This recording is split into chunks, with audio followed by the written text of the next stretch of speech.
శ్రీ గురుభ్యో నమ. సద్గురు శ్రీ శ్రీ శ్రీ చంద్రశేఖరేంద్ర సరస్వతి మహాస్వామి శ్రీపాదుకాం పూజయామి నమ.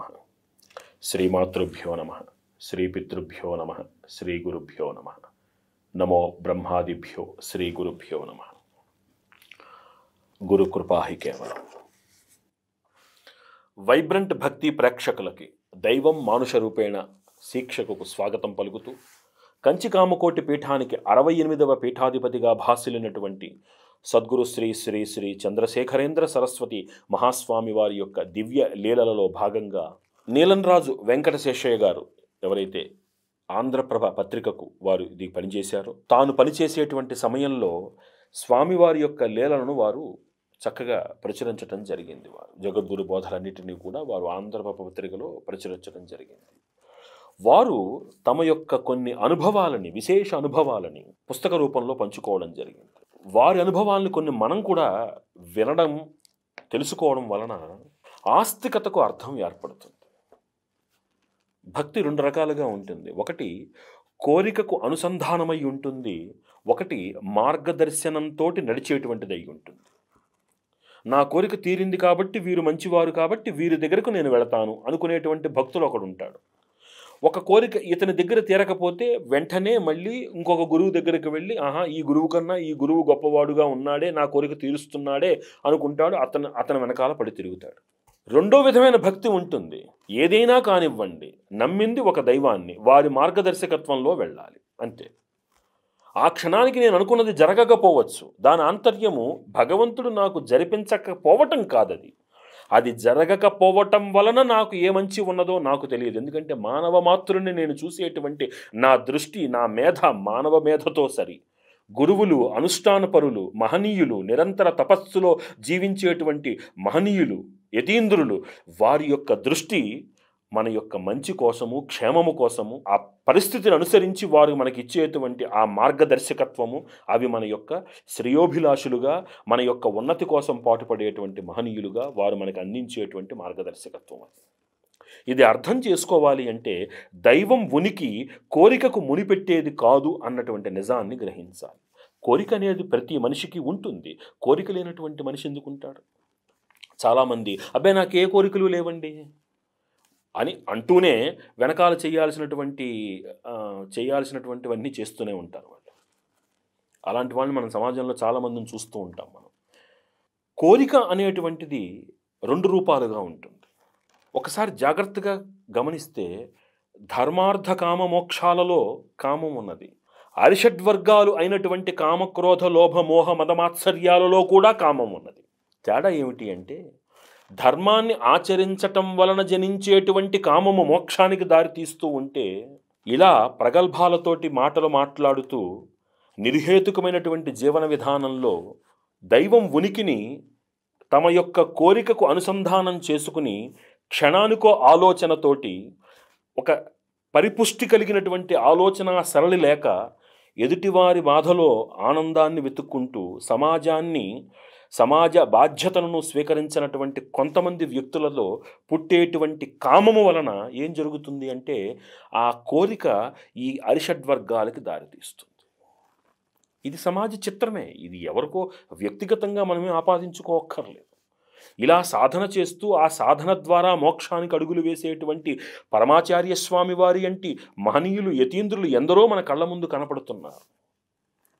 ప్రతి చిన్న సన్నివేశాన్ని కూడా తమ స్వలాభం కోసం మనుషుల్ని, పరిసరాల్ని వాడుకుని అవసరం తీరిన తర్వాత దానిలో నుంచి పుట్టేటువంటి అరిషడ్వర్గాలకు లోనవుతున్నటువంటి వాళ్ళు మన చుట్టుపక్కలే ఉంటారు. కాబట్టి కామము అనేటువంటిది ప్రాధాన్యం. అబ్బాయి నాకు ఏ కోరిక లేదండి, నాకు ఏం అక్కర్లేదండి, కానీ చేయాల్సినటువంటి అనైతికత అంతా చేస్తూనే ఉంటారు.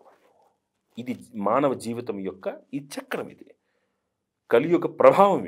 దీన్ని మనం అర్థం చేసుకోవాలి. భగవంతుడి దగ్గరకు మనం వెళుతున్నాము అంటే, గురువుల్ని ఆశ్రయిస్తున్నాము అంటే కోరికకు అనుసంధానం చేస్తే మళ్ళీ ఈ చక్రం పరిభ్రమిస్తూ ఉంటుంది. అందుకనే సౌందర్యలహరిలో శంకర భగవత్పాదులు వారు ఒక మాట అంటారమ్మా, కోరికతోటి దైవాన్ని ఆశ్రయించి రోజుకొక దేవతాగణాన్ని కోరిక కోసం ప్రార్థిస్తూ ఒక దేవుడు కాదని ఇంకొక దేవుడి కోసం పరిగెట్టేటువంటి ఆ భక్తుడి యొక్క ఆ పూజ క్షుద్రముతో సమానము కదా. అనిర్వచనీయమైనటువంటి ఆనందానుభూతిని కలిగించి సాయుజ్యము అంటే మోక్షాన్ని కలిగించగలిగినటువంటి నీ పాదములు మాత్రమే సర్వస్య శరణాగతికి అర్హత కదా అని స్వామివారు అద్భుతమైనటువంటి శ్లోకంతో సౌందర్యలహరిలో వర్ణిస్తారు అమ్మవారిని. అంటే అంతటి నిబద్ధత కలిగినటువంటి భక్తి కావాలి. అలా ఆ శేషయ్య గారి యొక్క ఆ భక్తి ప్రపత్తులను వారి అనుభవాల్లో నుంచి వింటూ ఉంటే అలౌకికమైనటువంటి ఆనందానుభూతి కలుగుతుంది అన్నటువంటిది అక్షర సత్యం. వారు తమ శీర్షికలో వాళ్ళ కుమార్తె యొక్క వివాహం గురించి వారు వివరించటం జరిగింది. ఒకనాడు స్వామివారిని దంపతి సమేతంగా వారి పాపను తీసుకుని వెళ్ళి ఆ అమ్మాయి యొక్క పుట్టినరోజుకి ఆశీస్సులు తీసుకుందికి స్వామివారి దగ్గర వాళ్ళు ప్రణమిల్లారు. వారు చక్కటి కాసేపు స్వామివారు వారిని పక్కన కూర్చోబెట్టి కాసేపు ఉండండి, నేను మిమ్మల్ని పిలుస్తాను అని అన్నారు. వచ్చిన తర్వాత ఇలాగా అమ్మాయి జన్మదినం అండి, మీ ఆశీస్సులు కావాలి అని వారు కోరగానే స్వామివారు అమితమైనటువంటి ఆనందంతో ఆ అమ్మాయికి అన్ని అక్షతలు ప్రసాదము ఇచ్చి చక్కగా మంచి జరుగుతుంది, వెళ్ళిరండి నాన్న అని అన్నారు.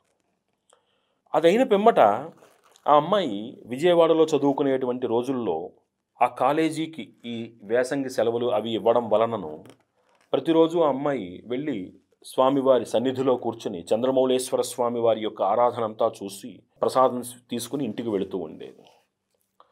ఒకరోజు ఒక భక్తురాలు ఈ అమ్మాయిని చూసింది. ఒక భక్తురాలు ఆ అమ్మాయిని చూసి ఆమె దగ్గరకు వచ్చి, అమ్మ నువ్వు ఎవరమ్మాయివి, మేము ఇలా ఉయ్యూరు వాసులము, అంటే విజయవాడ నుంచి దగ్గరలో ఒక 20 కిలోమీటర్ల దూరంలో ఉండేటువంటి గ్రామం ఉయ్యూరు గ్రామం, నువ్వు ఏం చదువుతున్నావు, నీకు వివాహం అయిందా ఏమిటి అని కుశల ప్రశ్నలు వేశారు వారు. ఆ అమ్మాయి చెప్పదగినటువంటి వాటికి సమాధానం చెప్పింది, చెప్పలేని వాటికి ఆ అమ్మాయి మౌనం వహించింది. ఇప్పుడు ఆ ఉయ్యూరు నుంచి వచ్చినటువంటి భక్తురాలి యొక్క పరిస్థితి ఏమిటి అంటే, వాళ్ళ అబ్బాయి తమ చదువు ఇంగ్లాండ్లో చదువుకుంటూ సెలవుల నిమిత్తం ఇక్కడికి రావడం జరిగింది. కుటుంబంలో వారి యొక్క ఆలోచన ఎలా ఉంది అంటే, అతనికి వివాహం చేసి అమ్మాయితో పాటుగా పంపించటం మూలాన చక్కగా అతనికి చదువుకి ఇబ్బంది లేకుండా ఉంటుంది, వచ్చిన తర్వాత మళ్ళీ అతను ఉద్యోగం చేసుకుంటాడులే అన్నటువంటి ఆలోచనతో వారు ఉన్నారు. ఆ అమ్మాయిని కుశల ప్రశ్నలు వేశారు, అన్నీ అడిగింది ఆవిడ. చక్కగా ఆ అమ్మాయి కూడా సమాధానం చెప్పింది, ఇంటికి వెళ్ళింది. ఉయ్యూరు నుంచి వచ్చినటువంటి భక్తురాలు వచ్చి రాగానే ఆ అమ్మాయి హైదరాబాదులో ఉన్నటువంటి తన కొడుకుతోటి మాట్లాడి, నాన్న పరమాచార్య స్వామి వారి సన్నిధిలో ఒక అద్భుతమైనటువంటి ఒక అందగత్తె అంటే అటు మానసికము ఇటు అన్ని రకాలుగా యోగ్యురాలైనటువంటి ఒక అమ్మాయిని చూశాను అన్న నేను. ఆ అమ్మాయి BA చదువుతోంది, ఇలాంటి సంబంధం ఇప్పటిదాకా మనకి రాలేదు, కాబట్టి ఈ సంబంధాన్ని మనం ఖాయం చేసుకుంటే బాగుంటుందేమో, వారింటి పేరు నీలం రాజు వారట, ఒక్కసారి ఆలోచించండి అని ఆ అమ్మాయి తన కుమారులతో చెప్పడం జరిగింది. ఆవిడ పెద్ద ఆవిడ. తర్వాత రోజు నీలంరాజు శేషయ్య గారు ఇంట్లో కూర్చున్నారు, చక్కగా పేపర్ చదువుకుంటున్నటువంటి సమయంలో 3 వ్యక్తులు ఇంటికి వచ్చి తలుపు తట్టారు. అయ్యా మాది ఉయ్యూరండి, ఇలా మా తమ్ముడు ఇంగ్లాండ్లో ఇంజనీరింగ్ చదువుకుంటున్నాడు, వివాహం చేసుకుని తిరిగి వెళదామనేటువంటి ఆలోచనలో ఇక్కడికి వచ్చాడు, మీ గురించి మేము విన్నాము, మీ ఎంతటి ఆస్తికులు అనేటువంటిది ఎంతటి యోగ్యులు అనేటువంటిది మేము విని ఉన్నాము, కాబట్టి మీతో సంబంధం కలుపుకుందు కోసం మేము వచ్చాము అని వారు కొంచెం వారి యొక్క ఆ స్థాయిని, వారి స్థాయి పెద్దది అన్నట్టుగా ఆ మాటలలో వాళ్ళు తెలియజేసుకున్నారు వారు. కానీ ఇక్కడ విచిత్రం ఏమిటి అంటే, నీలంరాజు శేషయ్య గారు తన కుమార్తె యొక్క వివాహం గురించి అప్పటి వరకు ఆలోచించి ఉండలేదు. ఏవో చిన్నపాటి సంబంధాలు వచ్చినా అమ్మాయి చదువు పూర్తయిన తర్వాతనే చెయ్యాలనేటువంటి ఆలోచనలో ఉన్నారు తప్ప ఇప్పటికిప్పుడు వివాహ సంబంధాలు చేసేయాలన్నటువంటి ప్రయత్నము వారు చేసింది లేదు. కానీ ఇప్పుడు ఒక సంబంధం వచ్చింది, దీనిని వద్దు అని పంపించేయడమా, దీనిని ఎలా చూడాలి అనేటువంటిది వారికి పాలుపోక, కాస్త నిదానంగా మనం మాట్లాడుకుందామండి సావకాశంగాను, మళ్ళీ కలుద్దాము, అన్యథా భావించకండి, మీరు ఇప్పుడేగా చెప్పారు, ఆలోచిస్తాను మీతోటి అని అన్నారు. ఇందాక మనం చెప్పుకున్నాం 2 భక్తులు అని. ఒకరు మార్గదర్శి కోసం చూస్తే, ఒకరు కోలికతోటి అనుసంధానం చేసి గురువుల్ని మారుస్తూ అపేక్ష చేస్తూ, లేకపోతే వ్యక్తులతోటి అపహాస్యం చేస్తూ ఇలాంటి వాళ్ళు ఉంటారు. ఇక్కడ నీలంరాజు శేషయ్య గారి యొక్క ఆ స్థితి ఎలా ఉంది అంటే, అమ్మాయి చదువు అయిన తర్వాత వివాహం చెయ్యాలి అమ్మాయికి అన్నటువంటి నిర్దిష్టమైన ప్రణాళిక ఉన్నప్పటికీ దైవాన్ని ఆశ్రయించింది, మార్గదర్శకము అన్నటువంటి ఆ నియమాన్ని పాటించి వారికి కాదు అని చెప్పకుండా ఆలోచించి చెప్తాము అన్నటువంటి సహనాన్ని పాటించారు. అక్కడ అలా పాటించగలగాలి అంటే నిర్ణయము నాది కాదు, దైవముది. దైవాన్ని ఆశ్రయించినటువంటి మనం దైవాజ్ఞకు లోబడి ఉండాలి అన్నటువంటి ఆ వినయం కలిగి ఉన్నప్పుడే ప్రతి నిర్ణయానికి, ప్రతి చర్యకు నేనే కారణము, నేనే నేనే నేనే అనే అహంభావంతో మనిషి ప్రవర్తించకుండా, ఆ నిర్ణయాలకు, తప్పుడు నిర్ణయాలకు తనను తాను బలిపశువు చేసుకోకుండా ముందుకు వెళ్ళగలిగేటువంటి అర్హతను సంపాదిస్తాడు. చూడండి, మనం చేసేటువంటి చర్య, మనం చేసేటువంటి పని మన యొక్క భవితకు పునాది. అందుకే పెద్దలు ఏం చెప్తారు? తన నోటి మాట తన నుదుటి వ్రాత. అంతటి సహనం ఆధ్యాత్మికత నేర్పించాలి. నేను భక్తుడిని అని చెప్పుకున్నవాడు పని అవ్వకపోతే అసహనానికి లోనైనా అనుకోవడానికి ఇంకా భక్తితో పనే ఉంది, అప్పుడు ఇంకా దైవంతో పనే ఉంది. ఈ క్షణాన కాలేదు అంటే ఏ మంచి ఉన్నదో అని ఆ సహనం మన కనుక ఆధ్యాత్మికత నేర్పించకపోతే ఇంకా భక్తికి విలువే ఉంది. ఇంకా అలా వారు అంత వినయంగా వారిని పంపించిన తర్వాత వారికి ఉన్నటువంటి ఆప్తమిత్రులతోటి చర్చించటం జరిగింది. వెంటనే ఆ మిత్రులు కూడా ఒక మాట అన్నారు. ఏమండి, మన ఉయ్యూరు వారి గురించి మేము విని ఉన్నాం, చాలా మంచి యోగ్యత కలిగినటువంటి కుటుంబం అది, మీరు సందేహించకండి. ఆడపిల్ల పెళ్లి చేయాలంటే మాటలా వెతుక్కుంటూ సంబంధం రావడం అనేటువంటిది దైవానుగ్రహం. మనకి అన్నీ అనుకూలంగా ఉన్నప్పుడు మనకింత ఆలోచించాల్సినటువంటి పనే ఉంది, పెద్దలతోటి సంప్రదించండి ఒక్కసారి అన్నట్టుగా వారు సలహా ఇవ్వడం జరిగింది. ఎప్పుడైతే అందరూ కూడా ఈ సంబంధం గురించి వాళ్ళందరూ కూడా కాస్త సానుకూలంగా మాట్లాడారో, వీరి మనస్సులో కూడా కాస్త ఒక పని ముందు చేద్దాం, ఒక అడుగు ముందుకు వేద్దాం, ఆలోచించుకోవడంతోనే సంబంధాలు పూర్తయిపోవు కదా, ఏవో దాని వెనకాల ఉండేటువంటి సాధక బాధకాలు ఉంటాయి. కాబట్టి అడుగు ముందుకు వేయడానికి ఉద్యుక్తులయ్యారు ఈయన. ఇప్పుడు నీలం రాజు శేషయ్య గారు ఆ అవతల వారికి స్పష్టంగా 2 మాటలు చెప్పారయ్యా. వివాహము, అమ్మాయి నచ్చింది కాబట్టి వివాహం చేసుకోవాలన్న మీ ఆలోచనకి వెనకాల నాకు కొన్ని నియమాలు. అవేమిటి అంటే, ఖచ్చితంగా అమ్మాయి అబ్బాయి జాతకాలు సరిపోవాలి. రెండవది, మేము సంకల్పం చేసినటువంటి కట్నం ఏదైతే ఉందో అది మీరు స్వీకరించాలి. మూడవది, అతి ముఖ్యమైనది, కంచికామకోటి పీఠాధిపతులుగా ఉన్నటువంటి చంద్రశేఖరేంద్ర సరస్వతి మహాస్వామి వారి యొక్క అనుమతి, అనుజ్ఞ లభించిన తర్వాతే ముందుకు వెళ్ళాలి. ముందు కాస్త ఈ విషయాల్లో తటపటాయించిన తదుపరి అందరికీ కూడా ఒక సానుకూలత ఏర్పడి అందరూ ఒక మాట మీద నిలబడ్డారు. ఈ సమయంలో స్వామివారు ఏలూరులో మకాం చేసి ఉన్నారు. వారి యొక్క విజయయాత్రలో భాగంగా వారు ఏలూరులో ఉన్నారు. ఆ సమయానికి వారు స్వామివారిని శేషయ్య గారు వెళ్ళి దర్శించి వారితోటి ఈ జరిగినటువంటి విషయం అంతా కూడా సంగ్రహంగా చెప్పారు ఆయనకి. వారు మౌన దీక్షలో ఉన్నారు ఆ సమయానికి స్వామివారు. అయినప్పటికీ కూడా వరద అభయ ముద్రలను ప్రసాదించి వారికి ఆశీస్సులు అందించి మంత్రాక్షతలు ప్రసాదించారు. ఆనందంగా శేషయ్య గారు ఇంటికి వచ్చారు. ఏ విధమైనటువంటి ఆటంకము లేకుండా, ఏ విధమైనటువంటి ఇబ్బందులు రాకుండా పెద్దలు నిర్ణయించినటువంటి ముహూర్తానికే వివాహం అత్యంత వైభవోపేతంగా జరగబోయే సమయం ఇంకా కొన్ని రోజుల్లో ఉన్నది. ఇప్పుడు నీలం రాజు శేషయ్య గారికి మనస్సులో ఒక రకమైనటువంటి ఆందోళన పట్టుకుంది. ఏమిటి అది అంటే, ఇంత చర్య నేను నడిపించాను కదా, ఇప్పటిదాకా నేను అమ్మాయితో మాట్లాడలేదు, అసలు అమ్మాయికి సంబంధం చేసుకోవడము ఇష్టం ఉన్నదా? రెండో విషయం, చదువు అయిన తర్వాతే తను చేసుకోవాలని మొదటి నుంచి అనుకుంటున్నప్పుడు మరి చదువు మధ్యలో ఉండగా ఈ వివాహం చేసి ఇప్పుడు ఇద్దరూ ఇంగ్లాండ్ వెళితే ఆ అమ్మాయి చదువు ఎలా పూర్తవుతుంది? ఇప్పుడు నేను అమ్మాయిని వివాహం చేసుకోమని బలవంతం పెట్టాల్సి వస్తుందా, లేకపోతే అమ్మాయి తనంతట తానే అంగీకరిస్తుందా? ఈ మదన పడుతూ పాపం వారు ఆ రామచంద్రుడిని స్మరించుకుంటూ, పరమాచార్య స్వామి వారిని స్మరించుకుంటూ, అంటే నిద్ర పట్టని అవస్థలో పాపం వారు తల్లడిల్లిపోతున్నటువంటి సమయంలో అనూహ్యంగా ఆ రోజు ఆ అమ్మాయి అర్ధరాత్రి వచ్చి తండ్రి దగ్గరికి వచ్చి, నాన్నగారు ఒక్క విషయం, మీరు నాకు ఈ వివాహం చేద్దామని సంకల్పం చేసుకున్నారా అని అడిగింది. అంటే అది అని ఇంకా ఆయన సమాధానం కూడా చెప్పలా పాపం. చెప్పకుండా ఉంటే వెంటనే అమ్మాయి అన్నది, నాన్నగారు మీరు చెయ్యాలి అనుకుంటే మాత్రం నాది ఒక్కటే షరతు. ఏమిటి అంటే, స్వామివారి యొక్క అనుగ్రహాన్ని విశ్వసించేటువంటి వారికి మాత్రమే ఇచ్చి నన్ను వివాహం చేయండి. చూడండి, ఇది సంస్కారము కదా. దైవాన్ని మనం నమ్మడము అంటే నా లాభాపేక్ష నేను చూసుకుంటే అది నా బిడ్డలకు సంస్కారాన్ని నేర్పించదు. ఆయన మార్గదర్శకంలో మనం నడుస్తున్నాం నాన్న, వారు అది ఏమిచ్చినా సరే మనకు అది మంచిది అని మన పిల్లలకి నేర్పించాము అంటే ఇలాంటి ఒక ఉత్తమమైనటువంటి ఆలోచన సరళతోటి మన బిడ్డలు పెరుగుతారు మనకి. చూడండి ఎంత సంస్కారవంతంగా అమ్మాయి ఆలోచించిందో. ఆ అమ్మాయి ఒకటే చెప్పింది, నాన్నగారు, మీరు ఎవరినైనా సరే వివాహం తీసుకొచ్చి నాకు ఈ అబ్బాయిని వివాహం చేసుకోమని చెప్పండి, నేను చేసుకోవడానికి సిద్ధంగా ఉన్నాను. కానీ వారు కంచికామకోటి పీఠాధిపతి యొక్క భక్తులై వారి యొక్క అనుజ్ఞని మన్నించేటువంటి వారు అయ్యేటట్లుగా చూడండి అని అన్నారు. వెంటనే శేషయ్య గారు అమితమైనటువంటి ఆనందం. అంటే అమ్మవారికి ఒక అద్భుతమైనటువంటి నామం ఒకటి ఉన్నది, చంద్రశేఖర భక్తార్తి భంజనాయై నమః అని. అంటే ఆ ఈశ్వరుడు, చంద్రశేఖరుడు అంటే ఎవరు? ఈశ్వరుడు.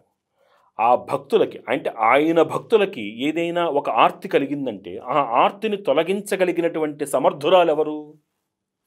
కామాక్షీదేవి, అంటే లలితా మహాత్రిపుర సుందరీదేవి.